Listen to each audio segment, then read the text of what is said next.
యేసుక్రీస్తు నామములో బెతస్తా విడుదల పరిచర్ల తరపున మీకు ప్రేమపూర్వకమైన వందనాలు. ఈ దిన వాక్య ధ్యానము.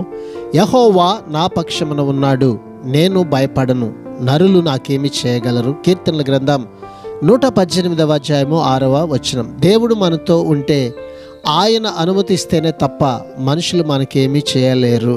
యెహోషువ రాసిన పుస్తకం 1వ అధ్యాయం 5వ వచనంలో యెహోషువతో దేవుడు ఇలా వాగ్దానం చేస్తూ ఉన్నాడు, నీవు బ్రతుకు దినములు అన్నిటిను ఏ మనుష్యుడును నీ ఎదుట నిలవలేడని వాగ్దానం చేస్తూ ఉన్నాడు. సర్వాతీతుడైన దేవుడు మన సంరక్షకుడై ఉన్నప్పుడు బలహీనులైన మనుషులకు మనము భయపడవలసిన అవసరం లేదు. ప్రార్థన.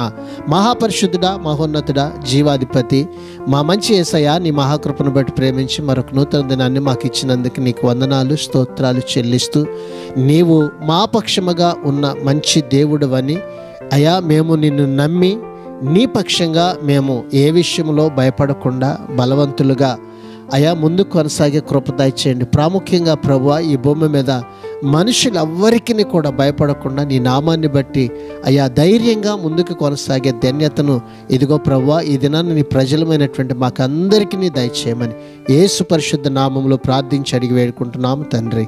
ఆమెన్.